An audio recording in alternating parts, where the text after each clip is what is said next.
Can you just explain it like I'm 5? So here we are on the very first episode of EX5, or Explain It Like I'm 5 in long form. And we are here with Billy Brimblecom, who I could call us friends, right? We're friends. Oh, absolutely. But I don't know if you'd say it if, you're on the show. So you've got to say that we're friends, right? Yeah, but I say it in private. So you are a husband, a father, a drummer, a cancer survivor, an amputee, Right. and that you are the CEO of an organization that helps amputees gain access to prosthetics, correct? Correct. And that's where I thought this would be a really good episode to talk to people about is in America, at least, or on the internet, an amputee seems to be like an off-topic conversation, Yeah. right? Mhm. And you see somebody and it's kind of like you avoid them because most people don't know someone that's an amputee. It's just a weird thing in society. And I thought it would be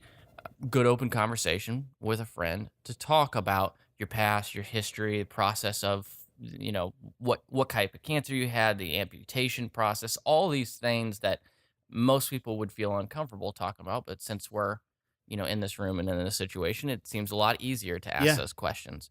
And so that's really the purpose of having Billy here on Explain It Like I'm 5 is to talk about it. So, I'd say really the first question I've got for you is give everybody a little bit of a background on you, steps of faith, and then, kind of your personal story of how your life completely changed. Yeah. When I don't remember how old I was, in 1999. Okay. Okay. So I was probably early 20s. Okay. I was in a really bad car wreck driving from Kansas City to Lawrence on K10. Snowy car accident. Jaws of life. They literally had to cut the top of my little pickup truck off to get me out of it. Okay. I remember closing my eyes and, passing out, waking up I remember I woke up and I unbuckled my seatbelt, which is one of the first things there. It's like, did you have your seatbelt on? I mean, they were later could determine I could because I had a huge Yeah, bruise. you probably had a bruise across you. But I did that because I was reaching in my duffel bag or whatever to get my cell phone. I had a cell phone, but you used them. Right. Back then it was way different. Yeah. So, but then I remember trying to reach for the cell phone and then passed out again. And then I woke up because I heard a noise and felt cold air on me. Yeah. I mean, terrifying. So they rescue you and they pull you out. Yeah. There was a lot to it. And I had a compression fracture. I was really banged up, but I had a compression fracture on 2 vertebrae in the middle of my back. So very scary. Was in a back brace for 3 months. I was really lucky that I survived and it wasn't worse. The insurance adjuster, my dad had to go meet with an insurance adjuster with my pickup truck, and like get some stuff out of it or something. Okay. He said, this is your son's truck? And he said, yeah. He was like, I'm really sorry for your loss. And he was like, oh, well, he survived. And he was like, you're like, what kind of cool joke is this? Yeah, he was shocked, Wow. So anyway, and I remember my dad told me that story, and then he handed me my turn signal that had broken off in the truck. Anyway, super gnarly. But I say that to answer your question about the cancer because that was 1999. Okay. So you're 20-ish years old. Yeah, 22. You were born I was 22. I was 22. You were born in, well, let's reduce the math there. So you're born in 77. 77? Okay. Yeah. Okay. Yeah. So you're 22. 22. Yeah, 99 was 22. So also the year of my first tour. So Okay. I actually remember when you're still following this dream and this path of being a musician and a drummer, and then you get in this terrible car wreck. And I remember being in the hospital and I was like, quick question. In 1 month, I have a very important show with my band at South by Southwest in Austin. Will I be able to play? And they're like, we'll worry about that later. You're like, no, we're worrying about that now. Yeah, I did play. Okay, so you played. And that was kind of one of my bigger questions. Like, you must have felt like this thing could be ripped away from me at that time. Yeah, I mean, your dream could be ripped away from you that way. Sure. I felt like I really cheated death at that point, and it was super scary. Later that summer in 99, I started having this pain in my ankle. Very long story short, kept me up at night for 3 nights and then went away for months. Okay. This persisted off and on for a few years. I even went to my orthopedist that treated me after the car accident in Lawrence and had some sort of x-ray. Like, I don't know what's going on. My leg will just hurt periodically, really bad. And then it'll go away for a long time. Nothing. So then finally, another band, a lot of touring. At the beginning of 2005, my birthday is January 18th. So right before I turned 28. Okay.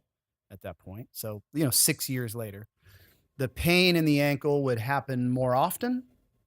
When it would come on, the episodes would last longer. And I would say the pain was at a higher level. Okay. Just hurt more. And so I finally, at this point, through lots of specialists and whatnot, we had, kind of assumed it was nerve damage from my back injury, right? Would make sense. And went to a neurologist finally. And he said, this is not a neurological issue. I thought he was full of it. And he was like, have you had a scan? I was like, I have. I had an x-ray a few years ago. He's like, okay, you need to get an ultrasound. And we're talking 2005. Technology is massively different to diagnose cancers and these types of things. So we're talking, compared to today's standards, a relatively archaic process. Yeah, it's improved a lot fast. But yeah. But so I went and did after that, that guy ordered me to do a CT, like ultrasound. Okay. Ultrasound. Hey, there's something in there. Mm. Don't worry about it. Okay. But let's get another scan.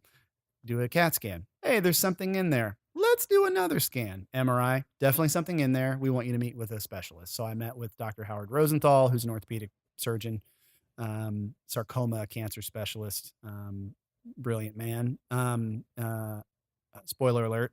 I'm here talking to you about this. So he saved my life. And he went through all of the things that this could be that he thought was going on with my leg. And as he said each one of them, he talked about what would have to happen. If it's this, we'll do this. So, and I remember he said, I don't remember what any of them were, right. But I remember he said, if it is a sarcoma, we have to remove, which is a terrible tumor, basically. Okay. A cancerous tumor. A cancerous tumor. There's lots of different kinds of sarcoma, all cancerous. He was like, if it is a sarcoma, we have to remove it and everything that it touches. Wow. I knew that I had a huge ball of something in my ankle. So it's touching everything. Could you physically see it at this point? I couldn't see it. So it was internally. It was internal. You only had pain because it was growing so large. It was constricting and doing all those things. Yeah. So, so then we did a biopsy, and I remember he also said, and the only reason you would lose your leg would be to save your life. So we did a biopsy. They determined that it was cancer. They originally thought it was a type of lymphoma that would not require any surgery, just 6 months of chemotherapy. As far as cancer goes, this is not too bad, was the quote kind of thing. But the way that works is then they do like a full pathology on the biopsy, on the part of it they took out, which could take 3 to 7 days. That had to be a nerve-wracking 3 to 7. Looking back at it now, that had to be a nerve-wracking 3 to 7 Very days. nerve-wracking. They took the full 7 days, and then he asked me to come in.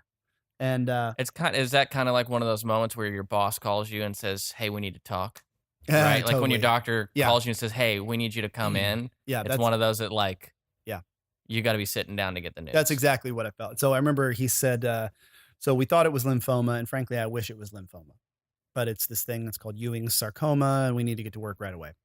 So I remember my mom was like, so what stage does that? He was like, at least a 3. We got to go.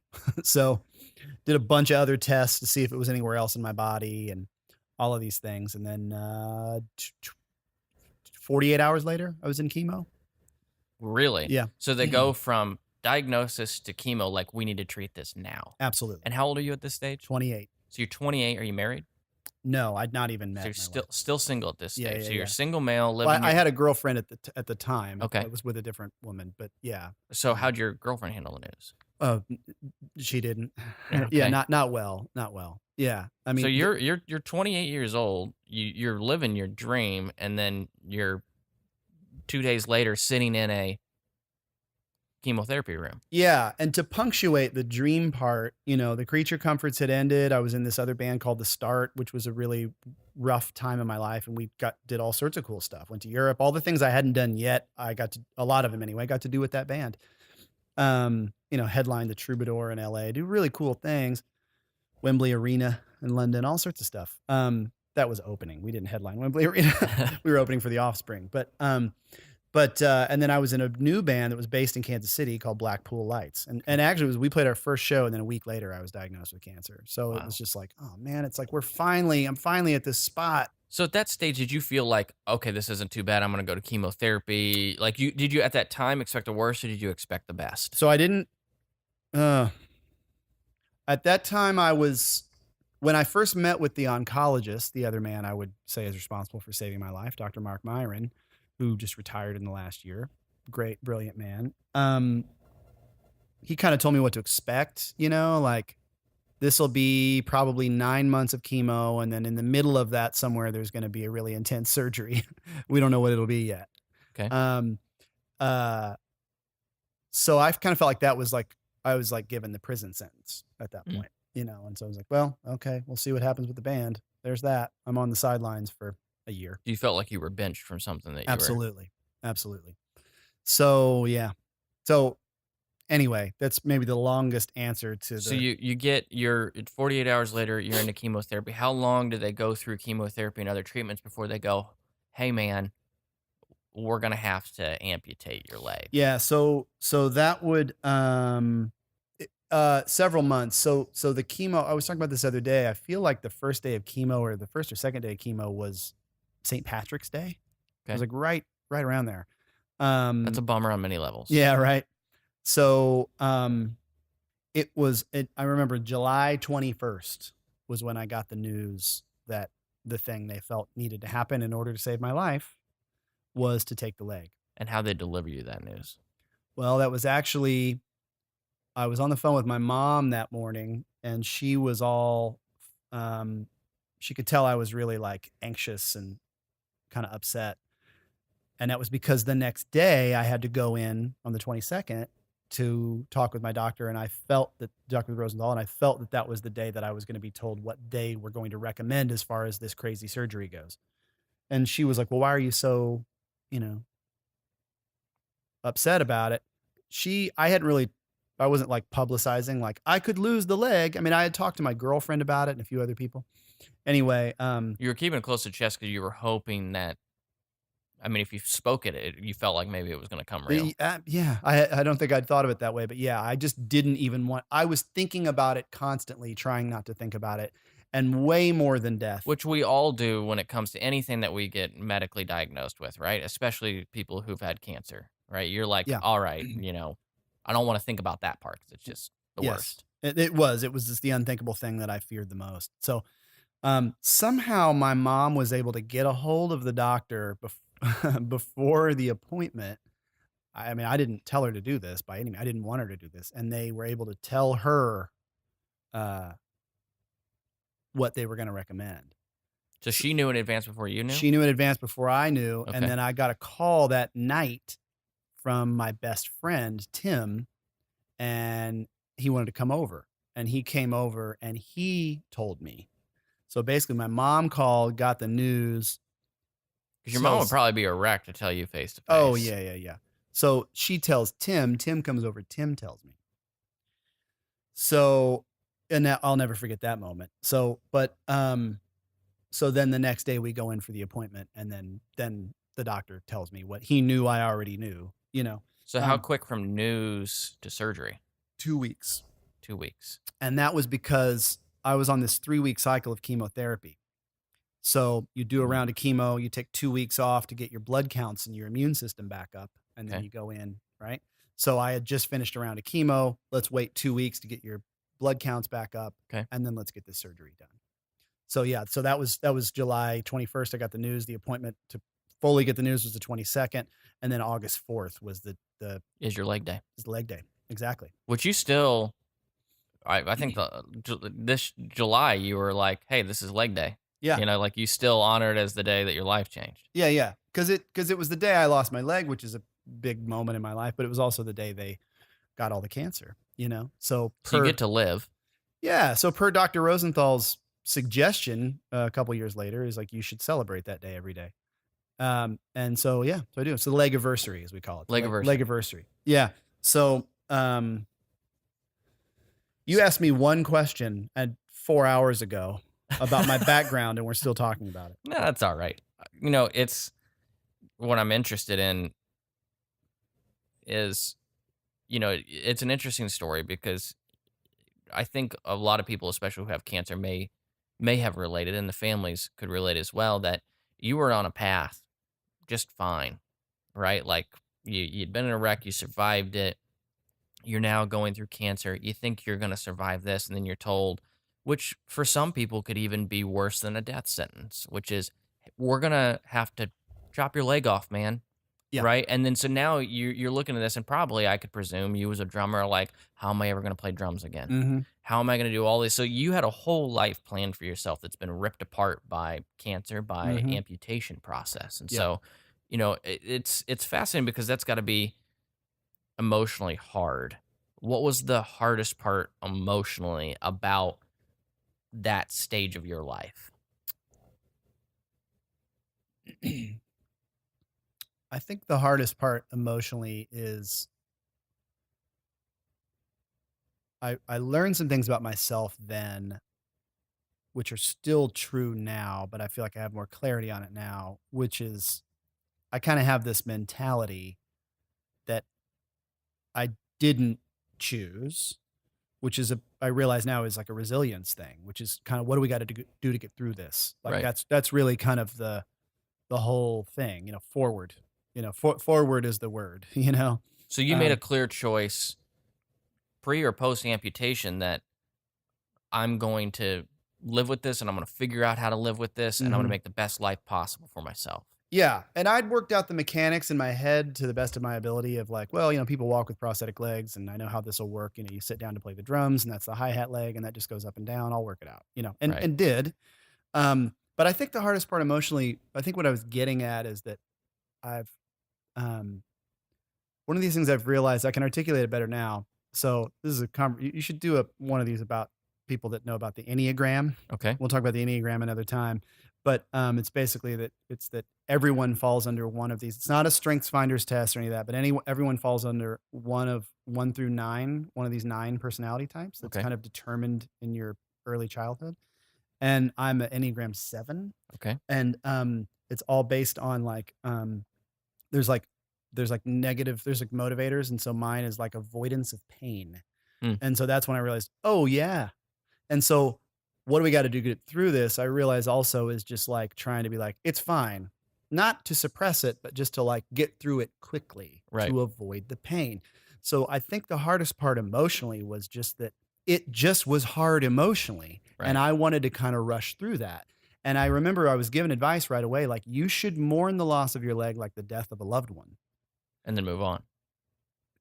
Well, the advice was just it's healthy to be honest with how you feel about this. It's healthy to be honest with God about how you feel about this. That's some of the best advice I've ever been given. So I did, but I kept kind of, it would come in waves, and it would come Hmm. back to where I would just be dark and down and sad and in despair and didn't want to be. But that's a natural part. So the hardest part emotionally was just trying to let that wash over me, Right. and to trying to actually grieve. And I did. But yeah, does that make sense? I mean, that Yeah, really was the hardest absolutely. part. So you come out of this, so you go into surgery, right? To have your leg removed. Mm-hmm. Couple questions. Mm-hmm. Weird questions. Yeah. What do they use to amputate the leg? I mean, Yeah. all you ever see is like from the movies where it's like a bandsaw, right? Yeah, But like, sure. what is this medical device that makes this possible? That I don't know, but Okay, I'm we'll have to sure look it that was up. some sort of, Some medical saw. some sort of medical saw, blades, that kind of thing.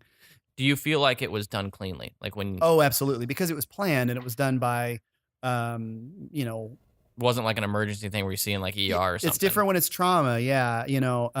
So my thing was planned, premeditated, the whole kind of thing. And it was done by one of the best, if not arguably the best at that in the country, Dr. Howard Rosenthal. Okay. So, And they put you under, oh yeah. clearly.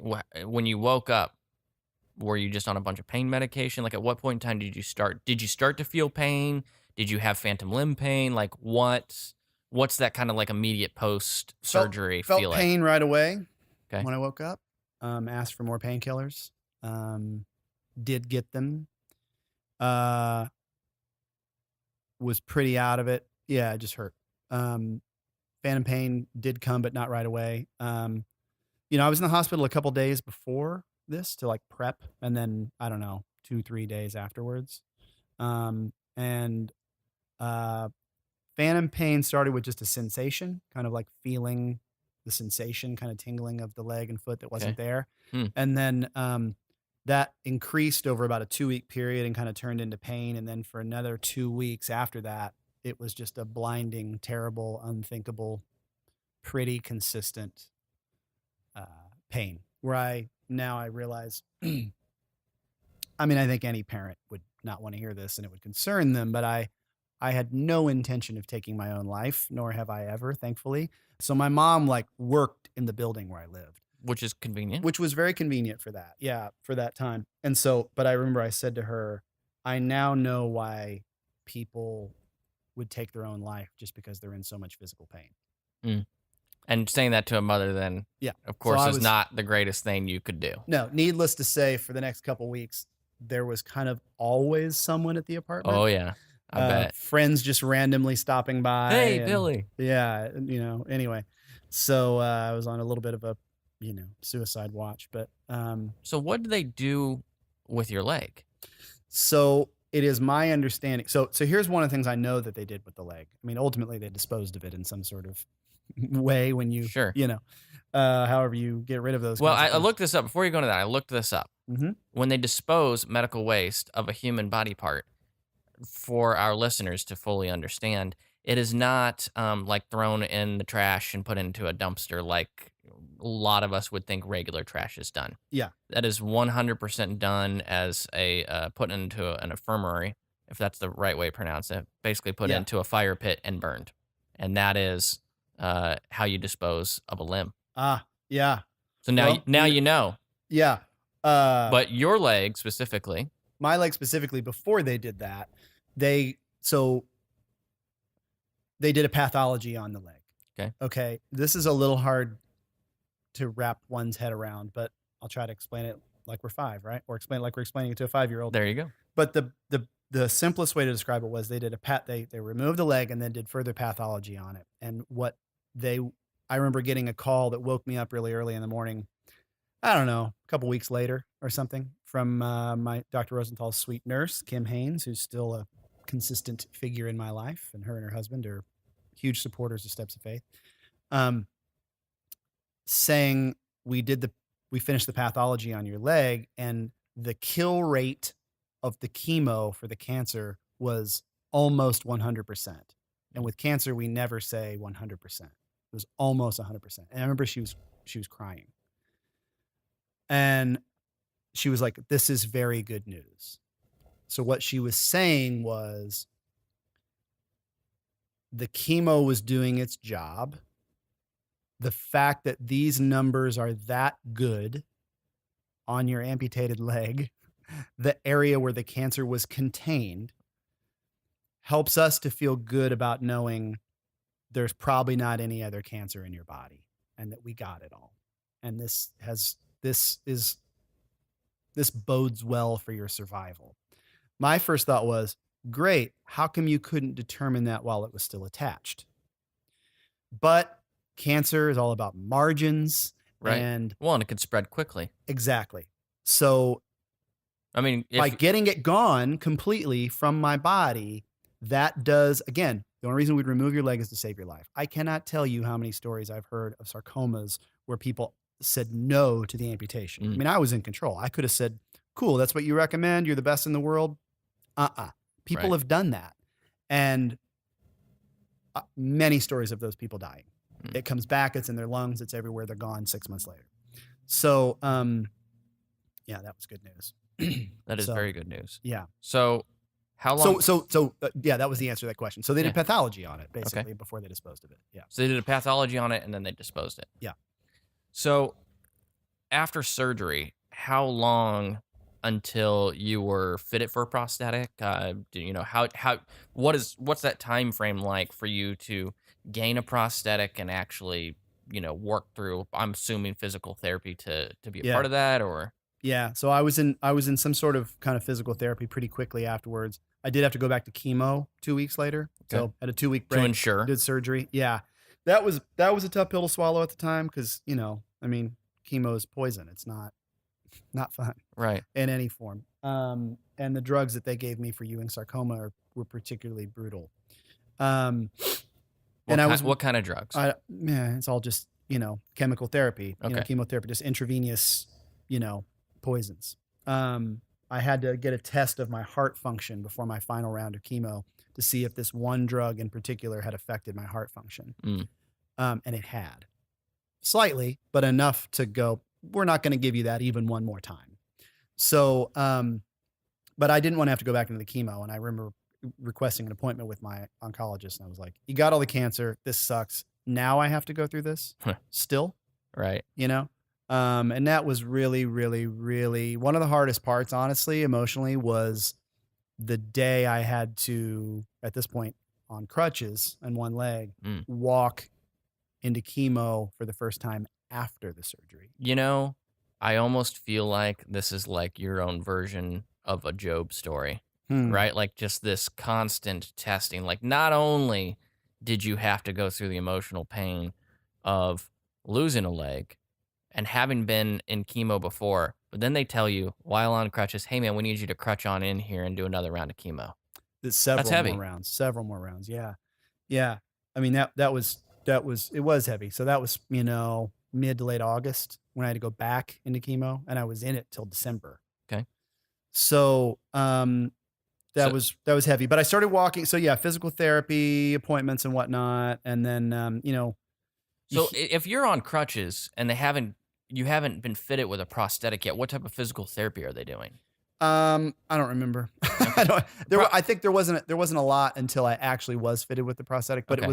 it was physical therapy. Maybe that would be called occupational therapy, but it was like how to get around on crutches, how to go up Okay. and down stairs on crutches, all these kinds of things. So then does everybody that gets that is amputated on, and is amputee a correct word? Amputee, yes. Okay, so it's not like using a term that, like, if I were to say Billy is an amputee, you're not offended, or Oh, not at other all. people out there would not be offended. I don't think anyone would be Okay. offended by. I mean, that's accurate.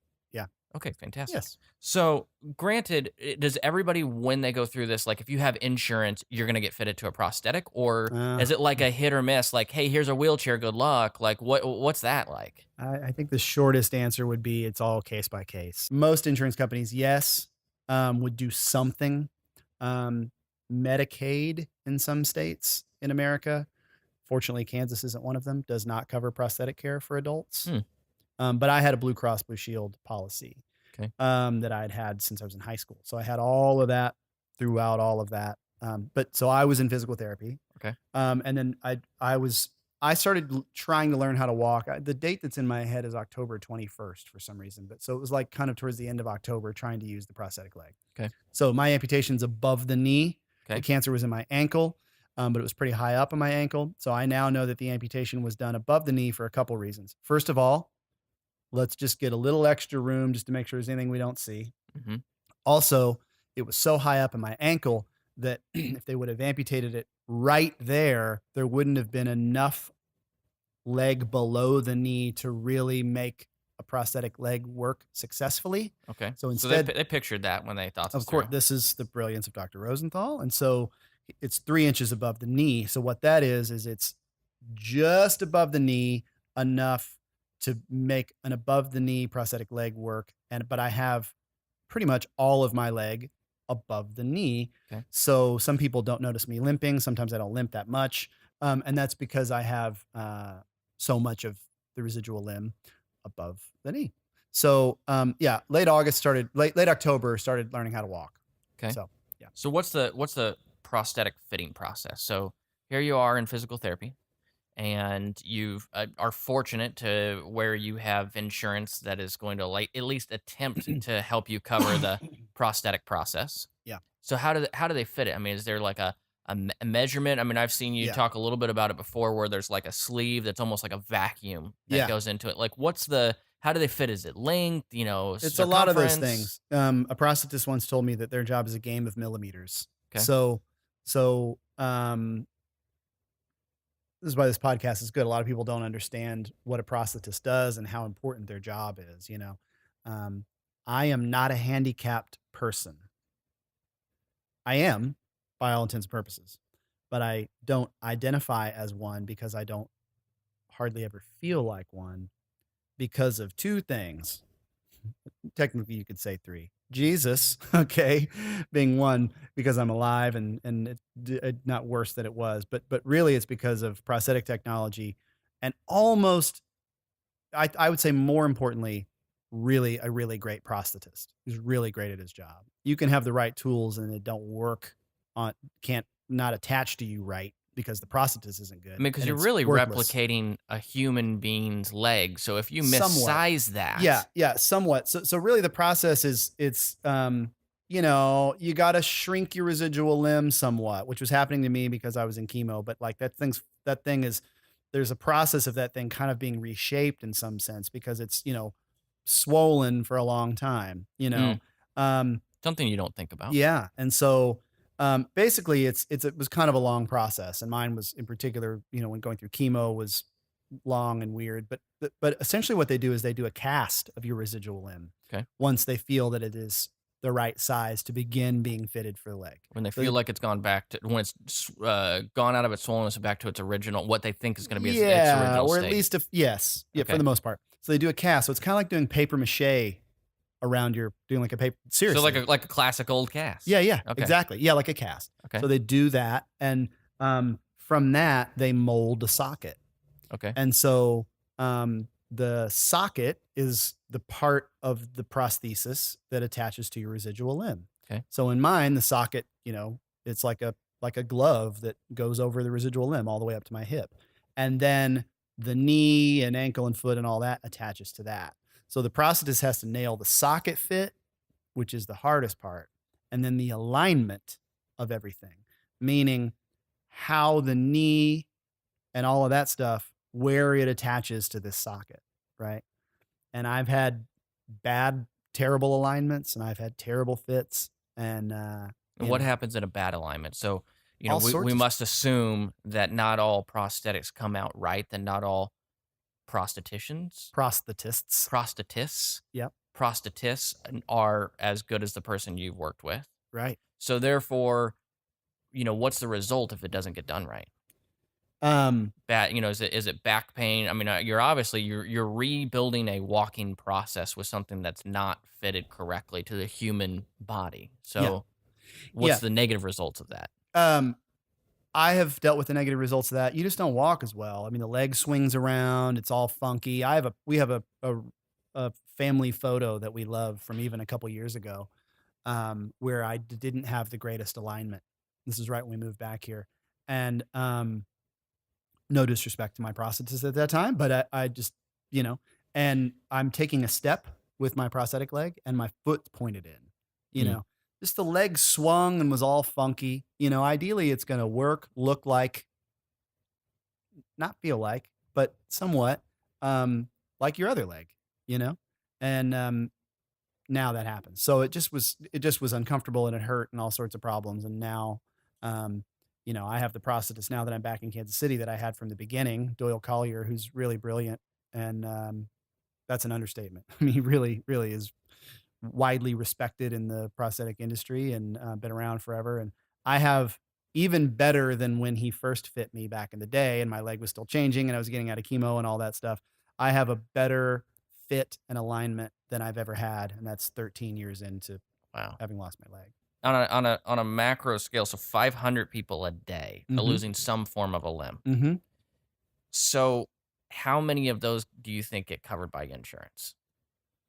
So that is a stat. I can't totally answer it in numbers, but if you look, it's somewhere in the cross section of if you look at the amount, if you take 500 people losing a limb every day in America and the percentage of folks that are uninsured, and then you were able to throw in the mitigating circumstance of all of the states in the country where Medicaid doesn't cover prosthetic care. Yep. It's a hard number to arrive at, but there's plenty.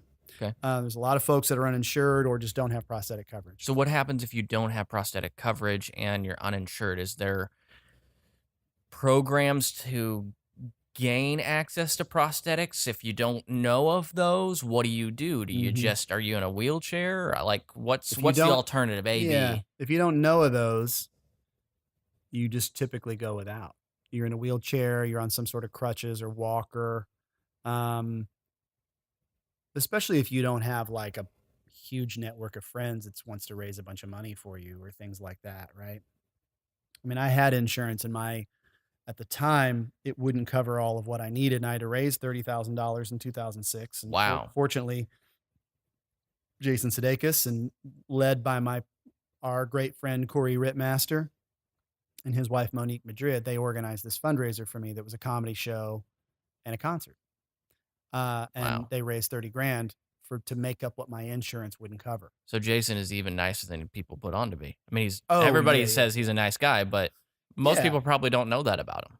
Oh, he's an incredibly nice guy, and he's a really, really great friend, and he has a huge heart, and and he was at that time was like, pretty newly he got hired at SNL in 2003 to be a writer, and wrote for 2 seasons before being added to the cast. Okay. And I went to his first show as a cast member in 2005, which was that was even a dream come true, just to even go there, especially go there seeing one of your best pals, having his dream come true.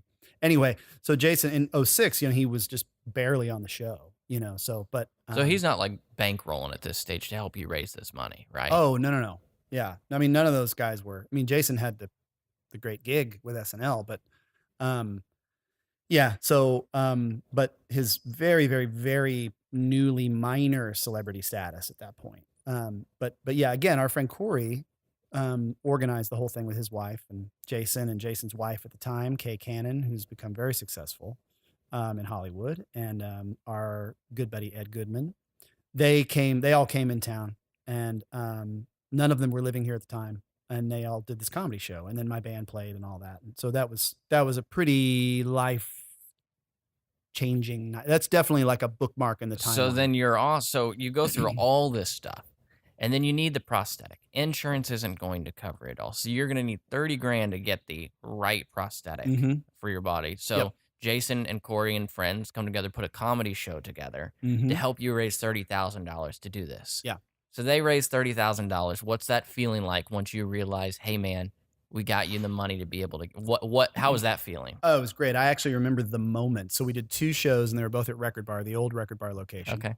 Early show and late show. My band played, and then on the second show we had a second band play, which was the Architects, which were still around, who I've known since I was 18 years old, the Phillips brothers. And there was a silent auction at the first one, the early show. I remember that raised $8,000. I always remember that metric in my head, like, because that's always like a goal.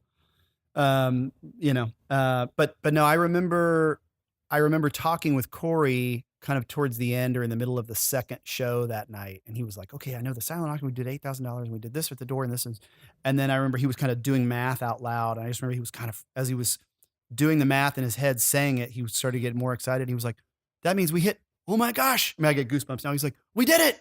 Like, we realized, the 2 of us in that moment. And that was just incredible. And it was a really like, this is your life kind of moment. I mean, that happened when I lost the leg, and everybody I knew reached out to me or showed up to the hospital.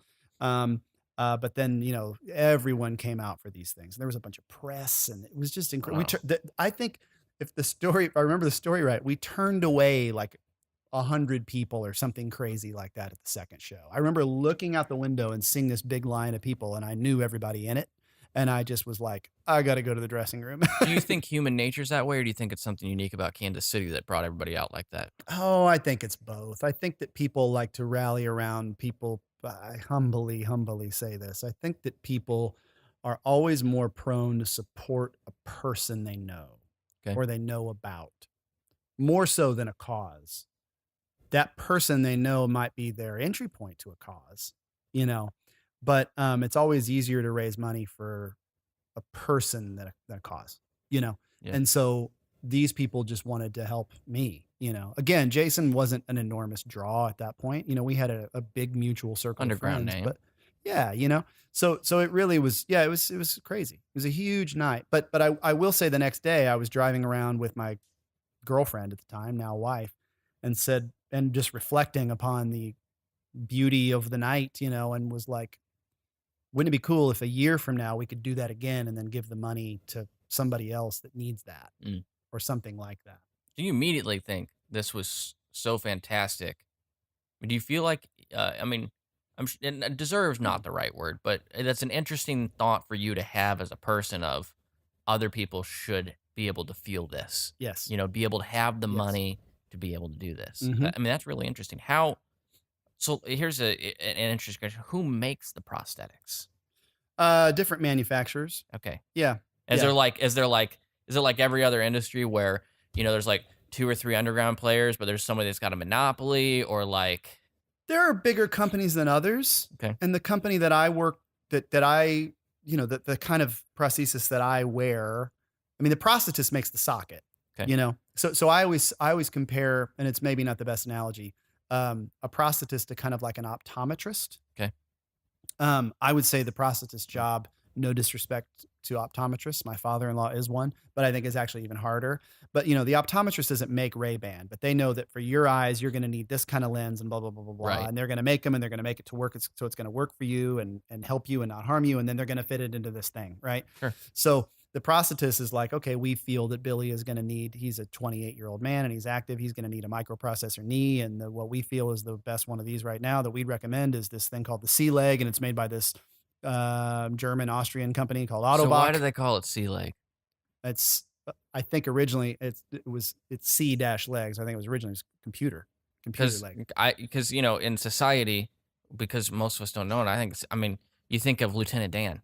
Yeah. And you know, it's not gaining my SEA. sea legs, right? Like Yeah, that's what I yeah, hear, which is kind of awkward, but Mhm. so it's C-leg. Yeah, yeah. And so what's your leg made out of? Like, what are these things made out A of? bunch of different stuff. That's a common Okay. question. So, I mean, it, you know, different, you know, metal. I don't know if it's titanium. I mean, again, it needs to be light. Right. So, but if the socket's fitting right, then my socket is held on by suction. Okay. So that's another thing that's kind of crazy. And like sockets, a lot of people wear a liner Okay. on their residual limb. So it's kind of like a gel sock. And then the socket goes over that. Okay. I do not. I never have. I am a skin fit suction. Okay. So the socket is 2 layers. There's like a kind of a flexible plastic. And then over that, there's carbon fiber. Can we see this thing? Yeah. Oh, you're on video. I keep forgetting. Yeah. Yeah. Right. You Yeah. throw that thing up on the table? Yeah. So, yeah. So here is can we see that? You got that in there? So this is a cover. So this kind of work, this does a couple things. It acts as one thing. It could be cosmetic and then it kind of fills the pant leg out, you know? So it, I mean, I wear shorts in the summer. I'm not too worried about that.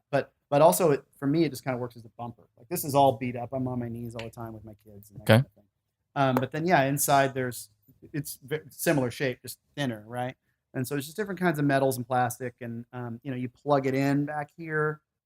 So this has a microprocessor inside of it that do you have to charge this thing? Yeah. Okay. It plugs in back here.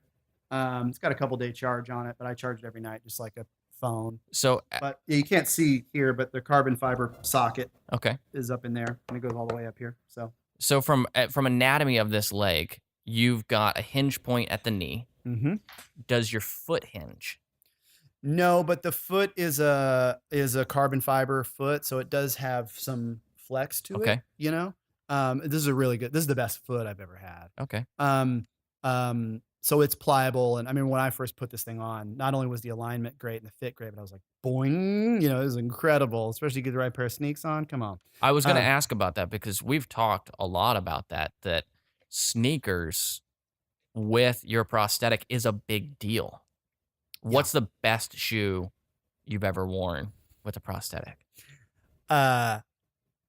To simply answer that question, I would say probably the two current. Well, before you go into that, let's preface: you're a sneakerhead. I am. You're a sneakerhead. So Yeah. it's a difficult But question for you because you're a sneakerhead. I am a sneakerhead, and I have been, off and on my whole life. 41 years old. I had the Air Jordan 1 in the Chicago red, white, and black colors in third grade. So, had the Air Trainer, the Bo Jackson cross trainer in middle school. So, I love that kind of stuff. Always have. So, but it is a thing I have to consider. It does have a practical purpose in my life that goes a little bit deeper than the normal person wearing a comfortable pair of shoes. Right. The two things I think that that feel the best if I'm going to be doing a ton of walking that really feel great. These are really great. Prestos, Nike Prestos are great. I'm a Nike guy pretty much through and through. I have a dear friend who gifted me a pair of Yeezys. Those are really great. The Yeezys are really great. And then also the Nike Air Max 270. So would you say, and because I think this is a relatively interesting question because most people don't think about that at all, right? Like in America, I don't think we think about our sneakers a whole lot. So for you, is it about cushion and rebound? Is it about flatness? Like what is it about the Air Prestos, the Air Maxes, the Yeezys that make that better than a New Balance? Yeah, for me, it's all of those things. So there's a couple things I have to consider with the leg. And now this can be adjusted. I mean, women can be an above the knee amputee, Okay. of course, and wear high heels, or men, whatever. Sure. Prince wore high heel boots. Hadn't lost a leg, fortunately. It's 2018. That's right. But no, so the heel height can be adjusted. The foot can be adjusted to pitch for any heel height, right? Okay. I wear sneakers, so mine is pitched for that. But so also it's like, so heel height is one. The thing the heel is made out of. So when my foot steps, it doesn't do that. If it's a harder heel, it's going to slide and do that every time I take a step. That's incredibly annoying. So dress shoes are really hard. Fortunately, a few years ago, Cole Haan started making these really great dress shoes, wingtips and whatnot with a Nike Lunarlon sole. And so I wear those on the rare occasion I need to wear dress shoes. And so so the material of the heel, the material of the sole, the height, all of those things go into it. So like the Yeezys and the Air Max 270s, for instance, and Prestos like this. First of all, it's a really light shoe. Like it's, these days there's more and more things are knit, and the Yeezys are all knit, and so it's just lighter material. The shoe itself isn't very heavy. That makes a difference. I mean, I adjust even if it's a heavier shoe throughout the day, you know what I mean? But yeah, it's lighter and it's a bouncy sole, So let's talk macro scale. Okay. Because we've got a lot of background in your story.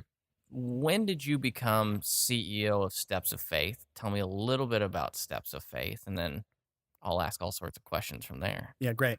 So in the beginning of 2013, we had a brand new baby, our first baby. He showed up 6 weeks early, which was really scary and kind of traumatic, and shocking, but he was okay. He was in the NICU. We were living in Nashville, Tennessee. He was in the NICU for 11 days, but he was okay. Thank God. And he's cute and adorable today. All of that is true. Yes. And Leo is his name. And so I was coming off my busiest year of working as a musician and an actor, mostly musician, but did some acting as well in Nashville. Kind of like, this is why I moved here, I was working all year full time as a musician and actor. 2012, wife got pregnant in that time, which was a beautiful miracle. And so beginning of 2013, Leo's born. My wife was a teacher. She was an elementary school teacher, no paid maternity in Tennessee. That phone wasn't ringing anyway at that point in time, because it was a slow period for music business. So really long story short, I met after one appointment for my leg with my leg guy in Nashville. He asked on my way out if I would talk to his next patient, which was being fit for a new leg, lost his leg to cancer. Would you mind just talking to him? You're on the other side of this. I was like, dude, I love that. I feel like this is why this happened to me. I don't get to have conversations like that enough. I'd love to. He's like, okay, great. Get in there. Talked to the guy for 5 minutes, left that, and it just seeing the hope in his eyes. I remember I left that day just thanking God that I was able to have conversations like that and speak that kind of language to him. It's like a different language. It's Right. different than saying, I can only imagine what you're going through. I sympathize with what you're going through. Saying, I know what you're going through, Yeah. you know? And went home and told my wife, I wish that could be my job. Went back the next day, told Eric that same thing. And he was like, well, maybe it could be. Long story short, he introduced me to this awesome, dashing Southern gentleman who was his boss, who owned the company, who owned the prosthetic clinic, named Rob Pittman. Nashvilleian born and bred. He was about 3 years older than me, and had a very successful orthotics and prosthetics business. And I'd not met Rob because he was not my prosthetist directly. He was the CEO of that company. And a couple conversations with Rob, I learned that Rob had 4 years prior, because when people would come into his clinic and they didn't have health insurance or any way to pay for a prosthetic limb and they just needed to get back to work, but they weren't working because they were in this accident or had this terrible thing happen to them, and then they had no money and no way to pay for a prosthesis and they were stuck. He established a 501c3. That is the IRS status for being for an organization being tax exempt, aka nonprofit. Explain it like I'm 5. So I appreciate that. yes. So Rob had established a 501c3 to do that thing, to give people prosthetic care that were uninsured and had no other way to pay for it. And this is what year? This is, I met him at the beginning of 2013. Okay. 4 years prior, he'd established it. Okay. But it had been kind of sitting dormant. He'd had a couple names. He had a couple boards. Turns out the term nonprofit is a huge misnomer. It should be for-profit, only way harder. And then when you make money, it's actually donations and you are not directly benefiting from it, but someone else is. That's to explain it like I'm 5 version. And you got to jump through way more hoops than a normal for-profit business does. Sure. And you have all sorts of unrealistic expectations because people, again, ignorant. The term ignorant means they just don't understand. They're ignorant about how all that works. Oh, you get paid to do that for a living? I don't understand. Lots of misnomers when it comes to that. So Rob had established his 501c3, just didn't have anybody to run it. So I joked that day, Rob tossed me the keys to a car with no engine in it and said, let's see what we can do with that. So he offered me the role as you want to come on, try to build this thing with me and run it. You be the executive director, AKA CEO, synonymous, and see what we can do. So there we were, off and running. I retrospectively was far less equipped for that than I thought I was originally. First thing I did was just went out and told everybody I knew pretty much what just happened to me, because it's a cool part of the story at that point. It really answered a lot of questions. It kind of made sense of what happened to me and it gave it more purpose. And what I did in that was kind of unintentionally established our initial donor base. Okay. And which is a challenge for any nonprofit. Oh yeah. I mean, it's still a challenge. What was the reception? What was the reception like? Because you're, Steps of Faith as an organization, correct me if I'm wrong, you're a nonprofit that helps people that are needing prosthetics get prosthetics. Right. In short form, 1-sentence form, right? Yes. So how did people receive it when you called up and you said, hey, I'm looking to raise money for my nonprofit to do this thing? Were they like, I've never heard of anybody do this before? Were they super excited? Was it a lot of like the goodwill that you just had with people? What was that feedback like? Yeah, it was more of like, check out what just happened to me.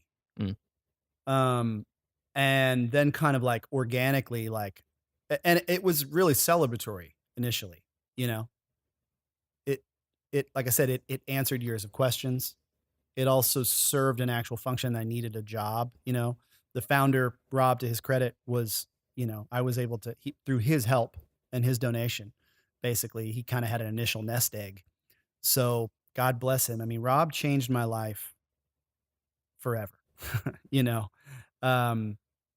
and we were similar in a lot of ways and also like completely different in so many ways. And he's really like a brother, like, we butted heads a lot, and, but he's, like the most generous guy in the world. I mean, he truly changed my life because, I was able to, because of his initial investment, get to work being paid right away.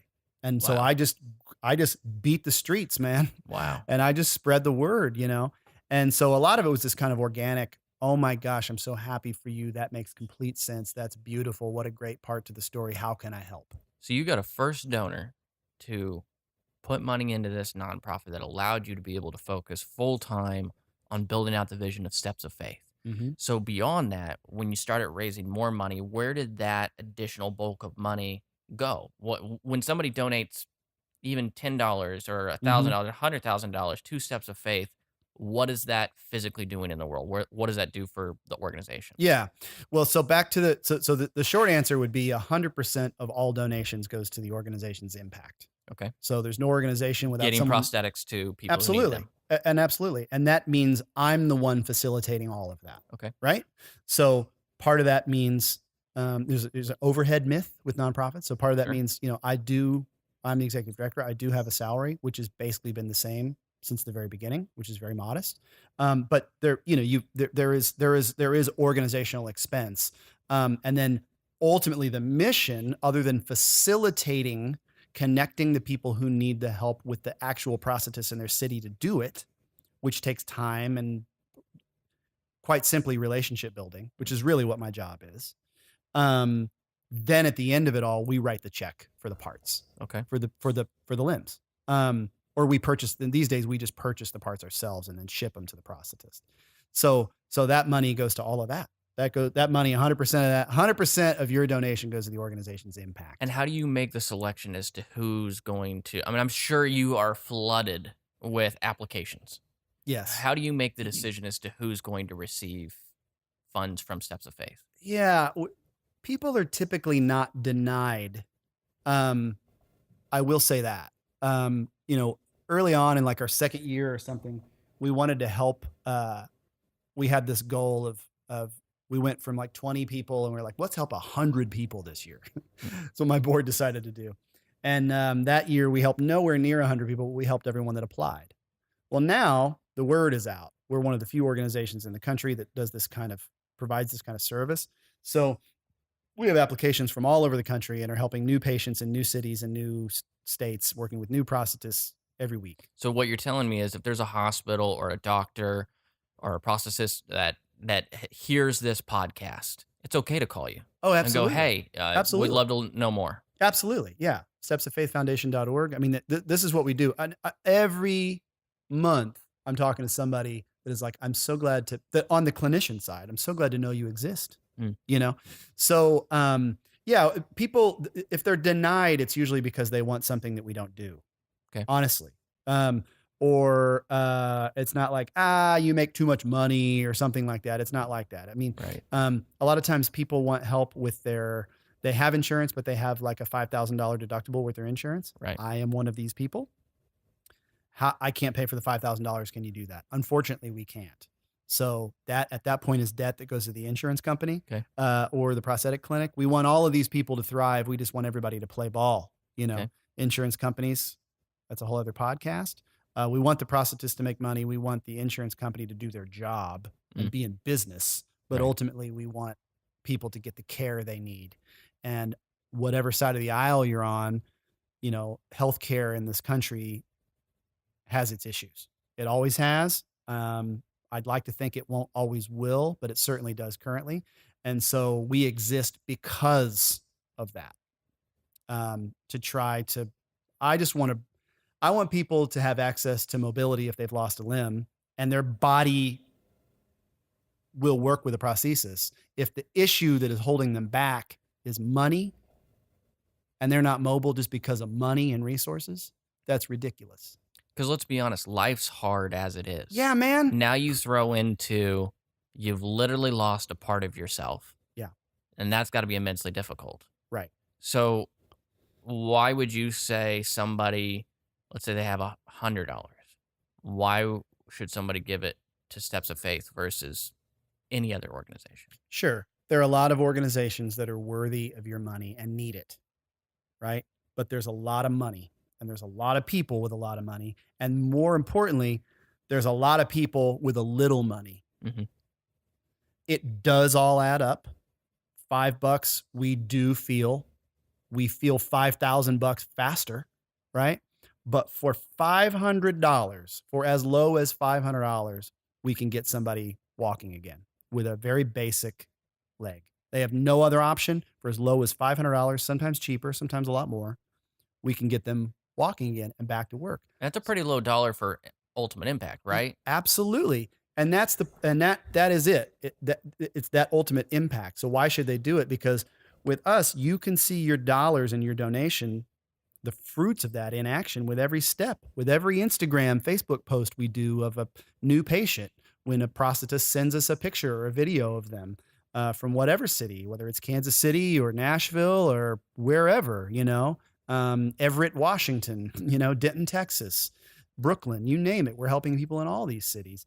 And so with us, it's a small, growing organization. And again, the dollars, it goes directly to that. It goes directly to the impact we're making of getting people back to work. That's a very visual impact too. Absolutely. When you think about it, I mean, you are literally getting people to walk again. Yes. And that's incredible. Let's talk a little bit about Thundergong. Yeah. Which is how we met at the first Thundergong. Right. And so tell me a little bit about how Thundergongs start.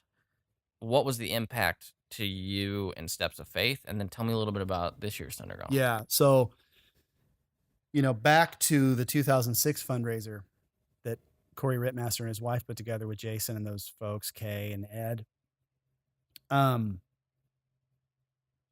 Fast forward to Steps of Faith starting in, a few years later in 2013, Jason was one of the first people I told about, it was like, look, man, I told him about it. I was in New York and told him about it in person shortly after I got the job. And I remember I said, we raised $30,000 for me and that paid for half of the leg. We raised $30,000 for this thing.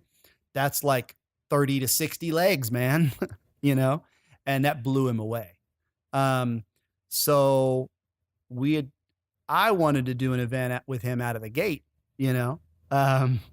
but the timing, he had a couple kids in there and globetrotting because of his job. And anyway, and he's a big name by this time. We're talking 2017. We're talking last year. Yeah, absolutely. Right? So the beginning of last year, we moved from Nashville to Kansas City in August, back to Kansas City in August of 2016, which is one of the best decisions we've ever made personally and professionally. Much of our donor base is here, board members, that kind of thing. Just traction, for lack of a better word, with the organization has felt easier. I also see Jason more because he's from here. So, when I was living in Nashville, it would maybe be the holidays when we were both here if I was in New York or LA. And so really the beginning of last year, I started talking to him really seriously about it. Like, I have this idea. I feel like I have a really clear idea about a fundraiser we could do together, and you would host and perform, and it would be this drum event. We would have a house band, and then we would have all these guest drummers, but the drummers would be like celebrity drummers, because a bunch of famous drummers at this point, Dave Grohl and Taylor Hawkins from Foo Fighters being two of them, for instance. And kept talking about it, and really that's how the whole thing formed. And then we talked about it really seriously that summer of 2017, and then he called Taylor Hawkins. And Taylor Hawkins from Foo Fighters, they didn't perform last year. They didn't, but we literally scheduled it around them. Wow. So Taylor said, I'm really into this idea. I love it. Let's talk more.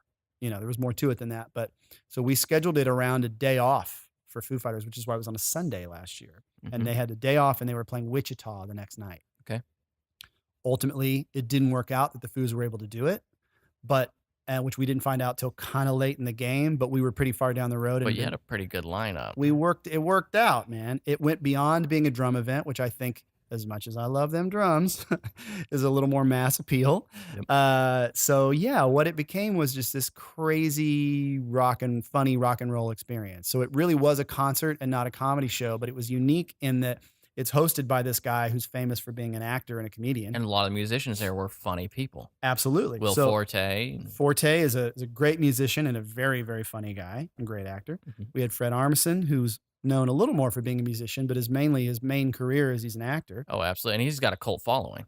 Absolutely. So we had those three guys, and that's how we announced it out of the gate.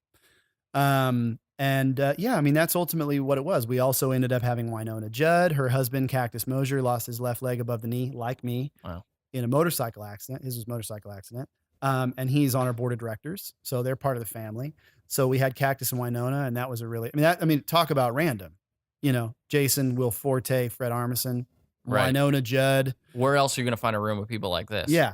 Tech Nine came and was a surprise guest. And we had Chris Calico, who works with Tech Nine a lot, who's really, really, really, really brilliant musician, singer, songwriter, performer, incredible guy. Madison Ward, the Mama Bear, the Get Up Kids. So the format of this was held at the Uptown Theater. It's an event to all the money's going to Steps of Faith. Mm-hmm. It is pretty much a concert of funny people that also happen to be really good at instruments. Yeah. So it is comedic. And some people who are just good at instruments. But yeah, yes, but someone like Will Forte was not great at the triangle, so you get a couple of those, intermixed in between there. He's been taking lessons. I hope he has lessons coming into the 2018 Thunder Gong. Yeah. I'm expecting a better performance on the triangle. Mm-hmm. So ultimately, what did Thunder Gong 2017, this amazing event that sold out at Uptown Theater, like sold out very, very quickly, what did that provide Steps of Faith, and what was the impact of that? It changed everything. It more than doubled our budget for the year. Wow. So you doubled in size because of Thunder Gong. Yeah, we'd come close to hitting our budget goal before. So our budget for 2016 was the same as 2017. Both were $150,000. We were slightly short in 2016, which is why we're like, well, let's try it again in 2017. Let's do something different. We hit that and then doubled it. Okay. So yeah, Thunder Gong brought in a ton of money. Grossed over $200,000, around $200,000. Wow. And so, the Uptown holds 2,000 plus people, and it was really, really great. And it I think I said when I was thanking people at the event, I think I said something like, and most importantly, thanking Jason for kicking down the door and announcing to Kansas City and the world that Steps of Faith is a thing. Right. Awareness is kind of an annoying word when it comes to nonprofits. We're raising awareness. It's like, no, we're raising money, but you need to be aware of it in order to give money in the first place. Right. So Thunder Gong was really good for that, whether it was a $35 or $45 ticket or whatever that somebody paid to come, or whether they were a sponsor and gave $10,000, we get all that, we feel all of that. And now all those people know, and they got to see. That's incredible. What we did, we opened the show with Jason in a spotlight singing, Full Circle from the video I showed you this morning of Doing In the Air Tonight. But what we didn't, underscore a ton is there's 3 drummers playing, and all 3 of those drummers are amputees. That's incredible. Amputees. Jason Barnes had a prosthetic arm, Cactus and I prosthetic legs. Didn't even know that. I was there. Yeah. So, which I think is a surprising fact is Jason's an incredible singer. Lily and I, my fiance, we came backstage afterwards to meet you, and she saw Jason, and she said to Jason, "You're an incredible singer. I didn't know that." And he said to her, "You're my favorite person on the planet." And that has changed her life. She brings that up every now and then. If we're in an argument, she'll just say, "Well, you know what? Jason Sudeikis thinks I'm an incredible person." Yeah. So it was an incredible show across the board. But he's a great singer. He is a great singer. He loves to sing. He's a karaoke enthusiast, which is great. It's just fun. And that's why I think Thunder Gong worked. Yes, there were celebrities there, but more importantly, it just was relationships and authenticity. And it didn't feel like a celebrity lineup. It just felt like celebrities were there, and it was just cool and fun. It's just a fun, laid back thing. It's all programmed, and we planned all of that for the most part. For the most part, there was some ad. There was some that was plenty that wasn't. But that we had this list of 35 songs or whatever that we rehearsed and performed. But Jason's been lucky. A lot of times you work really hard and are really good at something, and it still doesn't always work out as well as it works out in your career as it has for him. And Jason's been really lucky, like I said, that he's had a lot of success that is well-deserved, because he's truly gifted and has worked really hard and continues to work really hard. As a result of that, he's met other friends in high places. But it all goes back to he and I, being buds when we were teenagers, And so I asked my friend, he asked some of his friends, some that were mutual, some that weren't. And it really was this family affair. And the reason it worked is I'd said to him for years, when the time is right for you, it's always going to be right for us. because we need the money. Right. When the time is right for you, we'll do an event that is 100% whatever you and I come up with. And that'll be the fun part. So I had this rough idea, right? This drum event, and he hosts and he asks these special friends. Mm-hmm. And I think that's really why it resonated with people, is just because it was fun and authentic. I mean, Jason is a very, very playful. At his core, he's just truly sweet. You know what I mean? He's just like really sweet and silly guy, you know, in the best possible definitions of those words, you know? And that's why he loves musicals. And I mean, I love all that stuff too. I mean, that's why we're friends. You have mutual interests, you know? Mm-hmm. It's like those musicals and singing karaoke and I mean, like, and not like hip songs.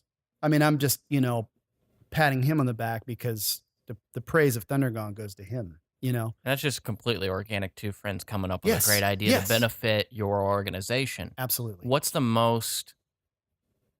thing you're most proud of with Steps of Faith? That we're still in business. That, you know, I was going to ask earlier and I'll ask it now. Do you feel like you're an entrepreneur? Because in my eyes, I see you as one. Let me finish answering the first question before I answer that. I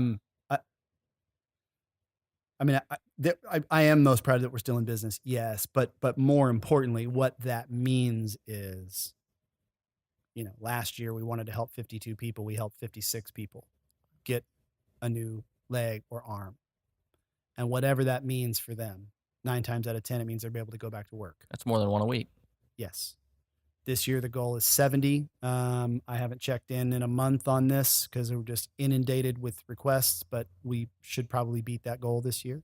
Wow. So I think I'm most proud of just the fact that this is just a real display of teamwork and collaboration when it comes to just doing this event with my friends, or it's really the business is 100% collaboration. And I'm just the middleman. On one end, I'm connecting to donors, whether that's through events like Thundergong or having lunch with incredible people like I had yesterday that are very generous.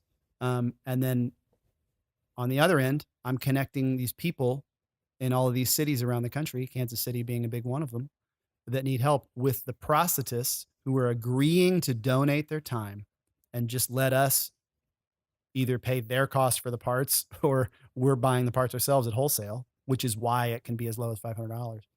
So it's 100% a collaborative thing. It's not just me, you know. I mean, I'm at the center of it, sure, but it's really, you know, me and Jim, my former bandmate and close pal and coworker, and our board, and all of these prosthetists all around the country, and all of these donors in Kansas City all around the country, and all of these friends like you who want to contribute something. How can I help? How can I help? Creating cool things like this, giving us press, helping us spread the word. Again, the money doesn't come without the awareness. So I'm most proud of, I feel like it is how God intended the world to be. Is we are meant for community. We are meant for collaboration. We're not meant or required to go through this life alone, and you can't do it. Yep. And you don't have to do it. And I think the thing that brings me the most joy more than pride is like, this is how it's supposed to be. That's pretty incredible. And you have an incredible story. You know, it's not only is it a story of trials and tribulations and those type of things, but, you know, even Lily, my fiance, said to me at one point in time, she said, you know, you need more people like Billy in your life. And sweet. she was very on point because I feel like your story has shaped who you are. And, you know, in your personal life, what are you the most proud of? Oh, my kids. Because, you know, I mean, it's just incredible. I appreciate you saying that. Yeah, my family for sure. You know what I mean? And more than pride, I just am like thankful. Didn't look like I was going to be able That's to an have. underrated thing to be thankful. Yeah, man. Didn't look like I was going to be able to have kids. I felt that my wife was God's reward to me for getting through the chemo. Our first date was the weekend before, a couple days before my last round of chemotherapy. Wow. Kind of felt like he knew that I had a hard road in a lot of ways, but at least I didn't have to like be a guy with one leg on the dating scene. So yeah, more than pride, it's just thankfulness that I've been blessed with this beautiful woman who's just brilliant and, you know, like the best person I know, and that, our children are true miracles. You want proof that God exists, have a baby. You know what I mean? I think any parent would relate to that, at least to some extent. Absolutely. So I just feel really lucky, and I take friendship really seriously. I take relationships really seriously. It's it's the most worthwhile investment in life, and that goes back to what I just said about being proud of with Steps of Faith. Make friends and keep them, man. That's I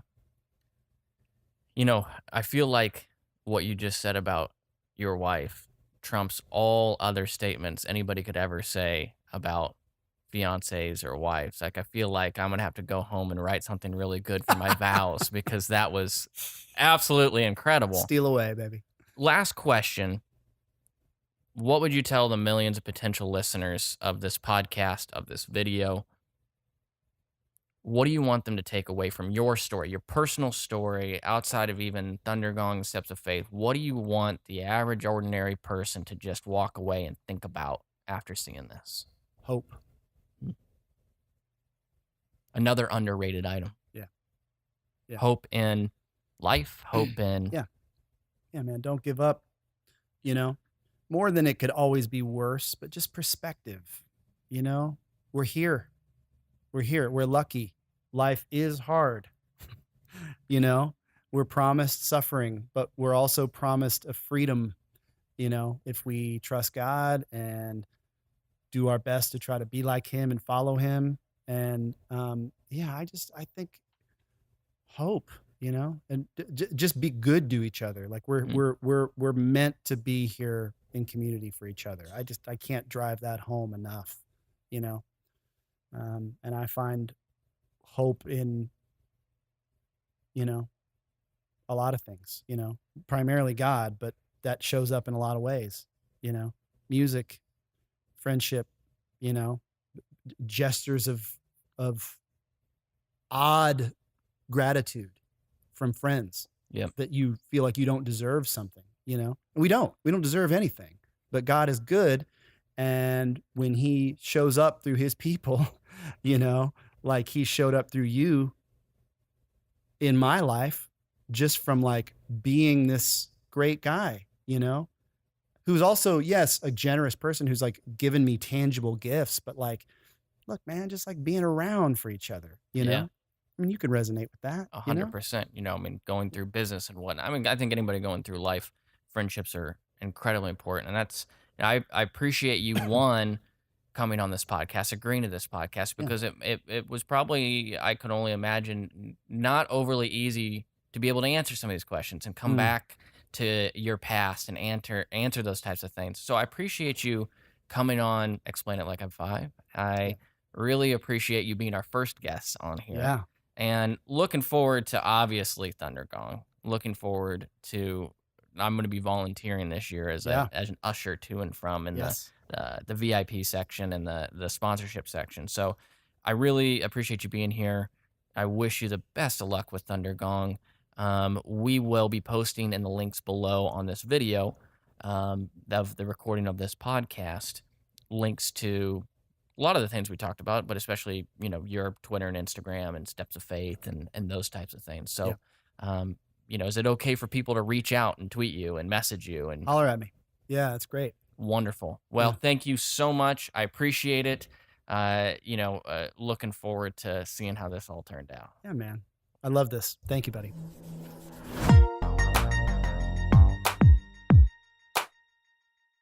Can you just explain it like I'm 5?